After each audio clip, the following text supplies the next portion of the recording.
அனைவருக்கும் வணக்கம். இந்திய எல்லையோர காவல்படை BSFக்கும் பங்களாதேஷுடைய எல்லையோர காவல் படைக்கும் நேற்று முதல் கடுமையான மோதல் நடந்து வருது நண்பர்களே. கிட்டத்தட்ட 10 இடங்கள்ல இந்திய பங்களாதேஷ் எல்லையில மோதல் நடந்து வருது. இது இப்பொழுது பயங்கர சீரியஸான பிரச்சனையாக உருவெடுத்திருக்கு நண்பர்களே. இந்தியாவுக்கும் பங்களாதேஷுக்கும் கடுமையான ஒரு எல்லை மோதலாக இது மாறிவிடக்கூடாது அப்படின்னு பலரும் ஐயப்படுறாங்க. இந்த மிக முக்கியமான விஷயத்தை பற்றி தான் இன்றைக்கு பேசப்படுறோம் நண்பர்களே. வாங்க இந்த முக்கியமான செய்தியை பார்க்கறதுக்கு முன்னாடி நீங்கள் கீழே இருக்கிற சப்ஸ்கிரைப் பட்டனை தட்டிட்டு வாங்க நண்பர்களே, வீடியோ போகலாம்.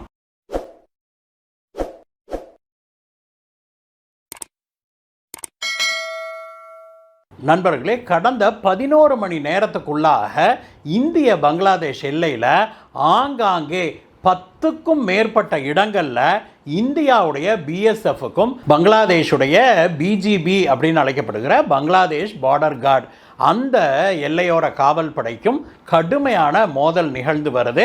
இது ஏதோ ஒரு இடத்துல 2 இடத்துல இல்லை நண்பர்களே. பங்களாதேஷுடைய அமைச்சர் வெளியிட்ட செய்தியில் அவர் என்ன சொல்லியிருக்கிறாருன்னா, 10க்கும் மேற்பட்ட இடங்களில் இது போன்ற மோதல்கள் நிகழ்ந்திருக்குது, நிலைமை ரொம்பவுமே பதற்றமாக இருக்குது அப்படின்னு சொல்லி அவர் சொல்லியிருக்கிறாரு. என்ன பிரச்சனை நடந்து கொண்டிருக்குது அங்கே அப்படின்னு அலசி பார்த்தோம் அப்படின்னாக்க, இந்தியாவுடைய மேற்கு வங்க மாநிலத்தில் சமீபத்தில் எலெக்ஷன் முடிஞ்சு அங்கே மம்தா பானர்ஜியை மூட்டை கட்டி துரத்தி விட்டு அங்கே இப்பொழுது பாரதிய ஜனதா கட்சியை மக்கள் ஆட்சியில் உட்கார வச்சு அழகு பார்க்குறாங்க இல்லையா. அந்த பாரதிய ஜனதா கட்சியுடைய முதல்வரான சுவேந்து அதிகாரி அதிரடியாக பல உத்தரவுகளை வெளியிட்டிருக்கிறாரு. அதில் மிக முக்கியமான உத்தரவாக ஒரு பாலிசியவே அவர் கையில் எடுத்திருக்கிறாரு. அது டிடெக்ட், டெலீட், டிபோர்ட் அப்படிங்கிற கொள்கை தான் அது.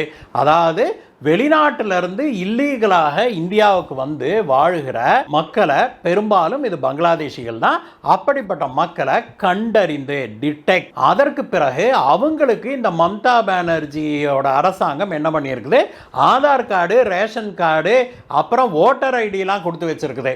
அப்படிப்பட்ட ஆட்களை கண்டறிஞ்ச உடனே அவங்களுடைய பெயர்களை இந்தியாவுடைய எல்லா ரெக்கார்ட்ல இருந்தும் அழிக்கிறது, டெலீட், அதுதான் செகண்ட் ஸ்டெப்பு. மூன்றாவதாக டிபோர்ட், அவங்க நாட்டுக்கே திருப்பி அனுப்புறது அப்படிங்கிற கொள்கையை கையில் எடுத்திருக்கிறாங்க. இதை சும்மா அனௌன்ஸ் பண்ணதோடு இல்லாமல் அவர் உடனடியாக அதை செயல்படுத்தவும் களமிறங்கி இருக்கிறாரு. அதற்காக அவங்க வெஸ்ட் பெங்கால் முழுவதும் பல்வேறு இடங்களில் இந்த மாதிரியான ஆட்களை கண்டறிவதில் துரிதமாக இறங்கி இருக்கிறாங்க. அப்படி அவங்க கண்டறிகிறாங்க, நம்மளை பிடிச்சி ஜெயிலில் போட்டுருவாங்களோ அப்படிங்கிற ஒரு அச்சத்தில் ஆயிரக்கணக்கான பங்களாதேஷிகள், யார் இந்தியாவுக்குள்ள இல்லீகலாக குடியேறிய பங்களாதேஷிகள் தாங்களாகவே எல்லையை நோக்கி படையெடுத்து போகிறாங்க அப்படின்னு சில நாட்களாகவே நம்ம செய்திகளில் பார்த்துக்கிட்டு இருக்கிறோம். நம்மளும் கூட அதை பேசியிருக்கிறோம். அப்படி அங்கே வர்றாங்க இல்லையா, அவங்கள பார்டர் செக்யூரிட்டி ஃபோர்ஸுக்கிட்ட வெஸ்ட் பெங்காலுடைய போலீஸார் கொடுக்குறாங்க. அந்த பார்டர் செக்யூரிட்டி ஃபோர்ஸ் என்ன பண்ணுறாங்கன்னா, ஒவ்வொருத்தரையாக கூட்டிகிட்டு அவங்களுடைய கைரகை எடுக்கிறாங்க, ரெட்டினாவை எடுக்கிறாங்க. இந்த மாதிரி பயோமெட்ரிக் பதிவுகளை எடுத்துக்கிட்டு அதற்கு பிறகு அவங்களுடைய Aadhaar card, ration card, voter ID எது இருந்தாலும் சரி எல்லாத்தையும் கன்ஃபிஸ்கேட் பண்ணி அந்த ரெக்கார்டில் இருந்து அவங்களுடைய பெயரை எல்லாம் டெலீட் பண்ணிவிட்டு அதற்கு பிறகு மூன்றாவது ஸ்டெப்பாக என்னது, அவங்கள நாடு கடத்துகிறாங்க. இப்படி இந்திய பங்களாதேஷ் எல்லையில் பல இடங்களில் செக் போஸ்ட்டில் கேட்டை திறந்து இவங்களை அந்த பக்கம் அப்படின்னு தாட்டி விடுறாங்க. இது இப்பொழுது இந்தியாவுக்கும் பங்களாதேஷுக்கும் இடையே பயங்கரமான ஒரு டென்ஷனாக மாறி இருக்குது நண்பர்களே. பங்களாதேஷ் அரசாங்கம் என்ன சொல்லுது, நீங்கள் இந்த மாதிரிலாம் யாரையும் அனுப்பக்கூடாது, சர்வதேச விதிகளின்படி 2 நாடும் பேசி ஒத்துக்கிட்டு அதுக்கப்புறம் தான் நீங்கள் எங்கள் நாட்டுக்குள்ளே எல்லையை தாண்டி நீங்கள் அனுப்பணும் அப்படின்னு சொல்லி பங்களாதேஷ் இதற்கு எதிர்ப்பு தெரிவிக்குது. அதனால் பங்களாதேஷுடைய எல்லையோர காவல் படை இருக்குது இல்லையா, BGB அப்படிங்கிற பங்களாதேஷி பார்டர் கார்ட்ஸ், அவங்க என்ன பண்ணுறாங்க, நாங்கள் இவங்களை உள்ள விட மாட்டோம் அப்படின்னு சொல்லி தடுக்கிறாங்க. இப்படி கடந்த 11 மணி நேரத்தில் மட்டுமே 10க்கும் மேற்பட்ட இடங்கள்ல இந்தியாவுடைய பிஎஸ்எஃப்க்கும் அவங்களுக்கும் பார்டர் கார்ட்ஸ் பங்களாதேஷுக்கும் பயங்கரமான மோதல்கள் நடந்திருக்குது, வாக்குவாதம் நடந்திருக்குது, சில இடங்கள்ல கைகலப்பு வரைக்கும் கூட போயிருக்குது அப்படின்னு சொல்லி செய்திகள் வெளிவருது நண்பர்களே. இந்தியாவுடைய எல்லை கேட்டை திறந்தா அந்த பக்கம் பங்களாதேஷ் தான். அங்க அனுப்புனா அது அவங்க நாட்டு பிரஜைதானான்னு பார்த்துட்டு ஏற்றுக்கிறத விட்டுட்டு அவங்க என்ன சொல்கிறாங்க, நீங்கள் இப்படிலாம் அனுப்பக்கூடாது அப்படின்னு முழுமையாக தடை போடுறாங்க. இதை இந்தியா ஏற்றுக்கொள்வதாக இல்லை. அதனால தான் இப்பொழுது இந்திய பங்களாதேஷ் எல்லை முழுவதுமே டென்ஷனாக இருக்குதுங்கிறாங்க. இது வெஸ்ட் பெங்கால் பார்டரில் மட்டும் இல்லை, நார்த் ஈஸ்டில் அசாம், மணிப்பூர், திரிபுரா போன்ற மாநிலங்கள்லையும் பங்களாதேஷுடைய எல்லை இருக்குது இல்லையா, அந்த எல்லைகள் எல்லாம் இந்த பிரச்சனை ஓடிட்டு இருக்குது நண்பர்களே. கடந்த 24 மணி நேரமாக 2 நாடுகளுக்கும் இடையே இது பயங்கரமான ஒரு டென்ஷனை உருவாக்கி இருக்குது. நல்ல வேளையாக இதுவரைக்கும் எந்த விதமான அசம்பாவிதமும் நடக்கவில்லை. ஆனால் அது வெகு தூரத்தில் இல்லை அப்படிங்கிறாங்க.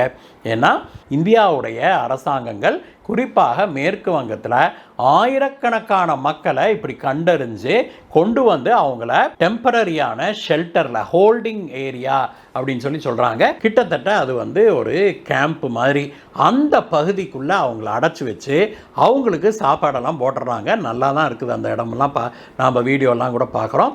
அந்த மாதிரி கேம்புகளில் அவங்கள அடைச்சி வச்சிடுறாங்க. அதற்கு பிறகு அவங்க வாழ்க்கை அங்கே தான் ஓடுது. என்றைக்கு அவங்களால பங்களாதேஷ்குள்ளே போக முடியுதோ அன்னைக்கு தான் அவங்க ஃப்ரீயாக இருக்க முடியும், நிம்மதியாக இருக்க முடியும் அப்படிங்கிறதா உண்மை. வெஸ்ட் பெங்கால் அரசாங்கம் இந்த மாதிரி பண்ணுது அப்படிங்கிறத பார்த்து பயந்து போய் தானாகவே ஆயிரக்கணக்கான பேர் எல்லையை நோக்கி படையெடுக்கிறாங்க. எங்களை விட்டுருங்க, நாங்கள் எப்படியாவது போயிடுறோம் அப்படின்னு சொல்லி பலரும் இந்தியாவுடைய பிஎஸ்எஃப் கிட்ட நின்றுக்கிட்டு கெஞ்சி கூத்தாடி கதறுவதை நாம் பார்க்க முடியுது. இந்த விஷயத்தில் பங்களாதேஷி மக்கள் மட்டும் கதறல நண்பர்களே, பங்களாதேஷுடைய அரசாங்கமே கதறிக்கொண்டு இருக்குது. பங்களாதேஷுடைய வெளியுறவுத்துறை அமைச்சர் என்ன சொன்னார் அப்படின்னாக்க, இந்தியா இப்படியெல்லாம் திடுதிப்புன்னு ஆளுகளை எங்கள் நாட்டுக்குள்ளே துரத்தி விடக்கூடாது, இதை நம்ம பேசி தீர்த்துக்கலாம், தயவு செய்து நீங்கள் இப்படி பண்ணாதீங்க, இந்தியா இப்படி செய்தால் பங்களாதேஷுடைய பொருளாதாரமே நசிஞ்சு போயிடும் அப்படிங்கிற ரேஞ்சுக்கு பங்களாதேஷுடைய மினிஸ்டர்கள்லாம் கதறதை பார்க்க முடியுது. பங்களாதேஷுடைய கதறல் எந்த அளவுக்கு போயிருக்குதுன்னா, நேற்றைய தினம் பங்களாதேஷ் இந்திய இராணுவத்தோடு பேச்சுவார்த்தை நடத்தணும் இந்த எல்லை பிரச்சனை தொடர்பாக அப்படின்னு அவங்க கேட்டிருக்கிறாங்க. இந்த கோரிக்கையை ஏற்றுக்கிட்ட இந்தியாவுடைய பிஎஸ்எஃப் உடனடியாக நாம் ஒரு சந்திப்பை நடத்தலாம் அப்படின்னு சொல்லியிருக்கிறாங்க. ஜூன் 8ஆம் தேதி புதுடெல்லியில் 57வது டைரக்டர் ஜெனரல் லெவலில் நடக்கிற பார்டர் கோஆர்டினேஷன் கான்ஃபரன்ஸுக்கு அவங்க ஏற்பாடு செஞ்சிருக்கிறாங்க நண்பர்களே. இது பங்களாதேஷ் கதறிட்டு இந்தியா கிட்ட இந்த எல்லை பிரச்சனைக்கு உடனடியாக பேசி தீர்த்துக்கலாம், எங்களை சந்தியுங்கள், எங்ககிட்ட பேச்சுவார்த்தை நடத்துங்கன்னு சொல்லி கெஞ்சி கூத்தாடிக்கிட்டதுனால இந்தியா அதை ஏற்றுக்கொண்டு இந்தியாவுடைய பார்டர் செக்யூரிட்டி ஃபோர்ஸ் அவங்களுடைய பங்களாதேஷி பார்டர் கார்ட்ஸ் அவங்க கூட ஒரு ஹை லெவல் மீட்டிங், அது எந்த அளவுக்கு டைரக்டர் ஜெனரல் லெவலில் மீட்டிங்க்கு ஏற்பாடு பண்ணியிருக்கிறாங்க.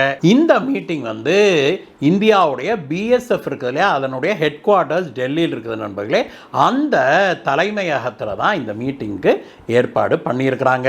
இந்த மீட்டிங்கில் இந்தியாவுடைய டெலிகேஷனை பிஎஸ்எஃப் உடைய director general Praveen Kumar IPS அவர்கள் தலைமையேற்று நடத்துவார். அதே மாதிரி பங்களாதேஷுடைய பிஜிபி இருக்குது இல்லையா, அவங்களுடைய டைரக்டர் ஜெனரலான மேஜர் ஜெனரல் முகமது அஷ்ரஃபுசமான் சித்திகி அப்படிங்கிறவருடைய தலைமையில் அவங்க டீம் வர்றாங்க. அந்த டீமும் நம்மளுடைய பிஎஸ்எஃப் டீமும் அன்றைக்கு சந்தித்து இந்த பிரச்சனையில் என்னென்ன நடக்குது, எப்படி ஸ்மூத்தாக இந்த பிரச்சனைக்கு ஒரு தீர்வு காணலாம் அப்படின்னு சொல்லி பேச்சுவார்த்தை நடத்தவிருக்கிறாங்க. மொத்தத்தில் மேற்கு வங்கத்தில் பாரதிய ஜனதா கட்சி ஆட்சியை பிடித்து 1 மாதம் கூட ஆகலை, அதற்குள்ளாக பங்களாதேஷே ஆடி போயிருக்குது அப்படிங்கிறதான் உண்மை. பங்களாதேஷ் இந்தியாவிடம் கதறி கொண்டு இப்பொழுது மண்டியிட்டு நிற்கிது நண்பர்களே. இந்த விஷயம் தொடர்பாக உங்களுடைய கருத்துக்கள் என்ன?